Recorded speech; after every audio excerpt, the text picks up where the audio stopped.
Welcome to Bit Boy Crypto, home of the BitSquad, the largest and greatest crypto community in all the interwebs. My name is Ben. Every day on this channel, I show you how to make money in crypto. If you like money in crypto, then make sure to hit that subscribe button. All right, guys, today on our Sunday drive video where I drive to church and tell you what is going on in the world of crypto, very interesting video today is we're going to be looking at Grayscale, why they're at all-time highs and you're not. And then we're going to be diving in a little bit, some institutional stuff, still kind of around Grayscale. And at the end of this video, I'm going to tell you why Cardano will hit $150 this year. I know it sounds crazy.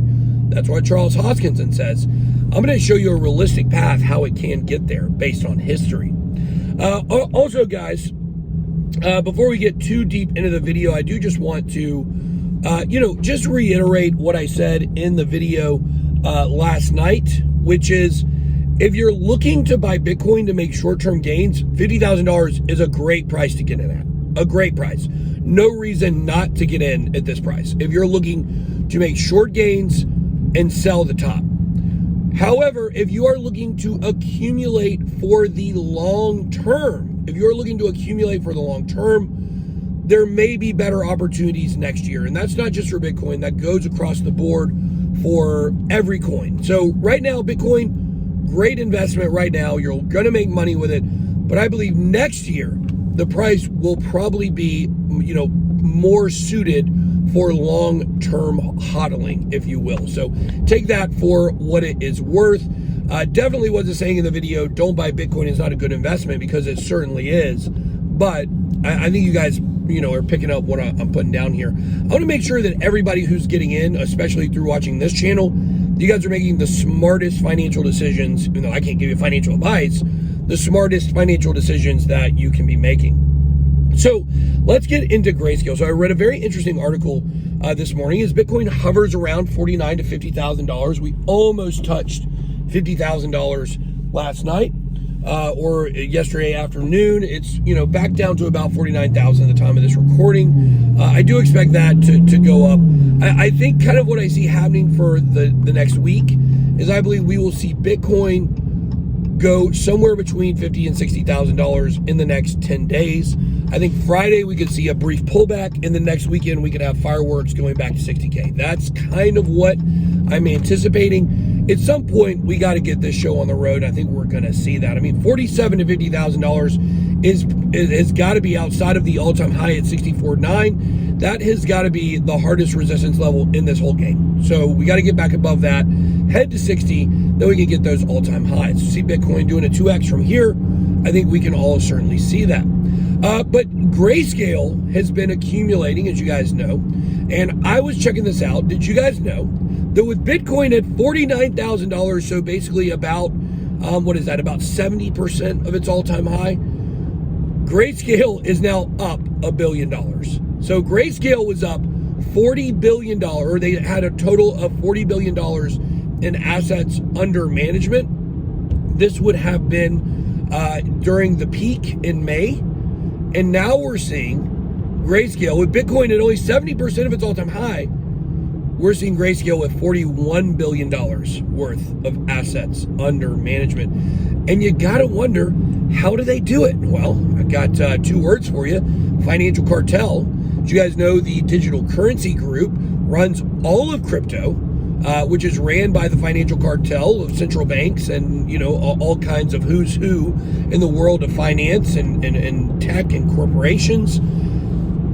They will these things to happen. So remember, the big money is always going to win. They always win all the time, every time they play the game. That's what you're seeing. I told you guys a while back, Ethereum Classic is a great example of a coin that Grayscale uses to pump their own back. So you see Ethereum Classic, moving out of control several times over the last several months. You're like, why is it doing it? It's basically a dead project. And it just all boils down to the fact that Grayscale pumps Ethereum Classic to make more hundreds of millions of dollars so they can turn around and then put that into other projects like Ethereum or like Cardano or like Bitcoin and add to those bags. I think Cardano is probably the number one that they are holding or trying to accumulate right now.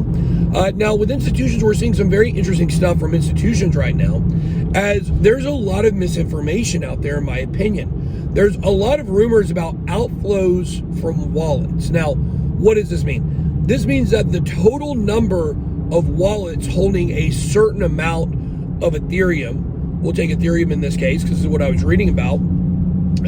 Like, let's say any wallet that has over 10,000 Ethereum, well, those largest wallets are actually shrinking. And so people are taking that to mean like, oh, institutional investors, they are taking those profits. They're moving the Ethereum out of those wallets. They're moving them to exchanges. They're moving them to other wallets, getting ready to sell, whatever, yada, yada, yada, yada. Not really true. That's not what's actually happening. And I know this because I know people who are doing this that are in that range of whales.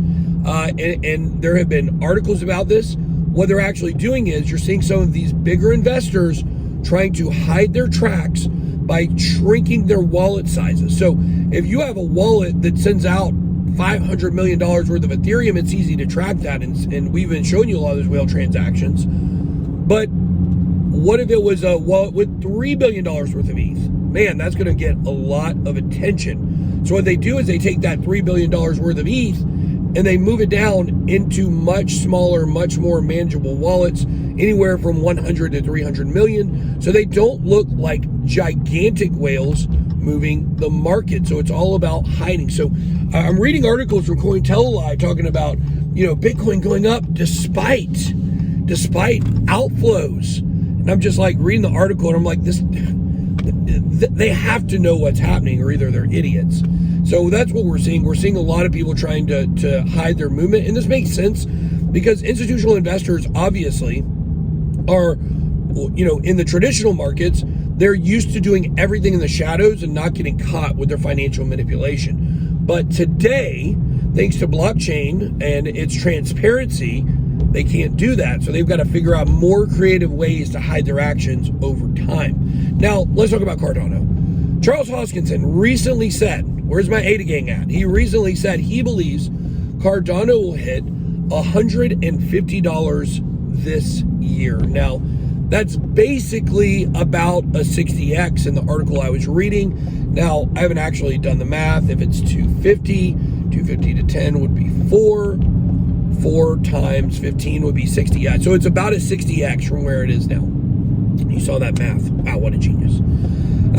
So it's about a 60x. Now, you're probably saying, well, Pitbull, you said $8 to $10, maybe 12 at tops. And I still think that's generally true. I still think we're going to see a $10 Cardano. But could we realistically get to $150? Is it really as outlandish as it sounds? Now, I'm going to give you the case for why it can happen based on history.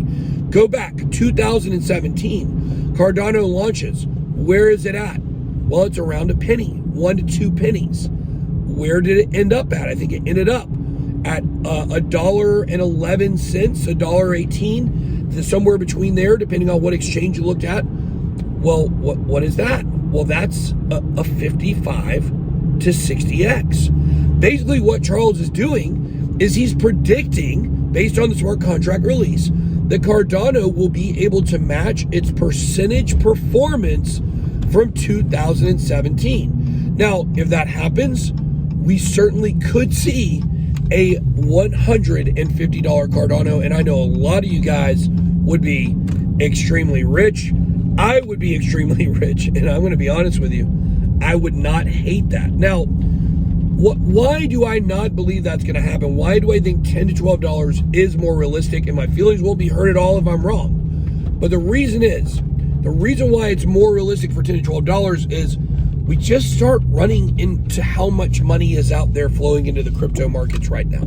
The percentages, to match that kind of percentage, we're talking about trillions of dollars in market cap for Cardano. And it could happen. I haven't done the math to see what the exact number is.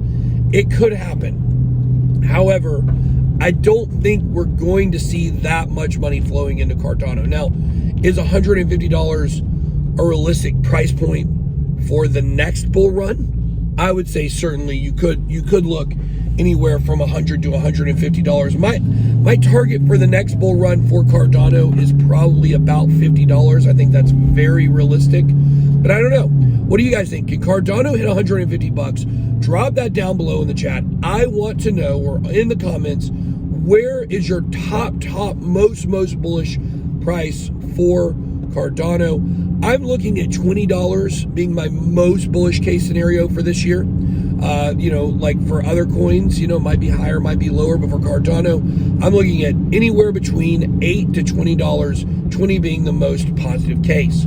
So, all right, guys, that's all I got for today. Make sure to drop those comments down below. I got to get to church in the demon. Be blessed. Good boy out.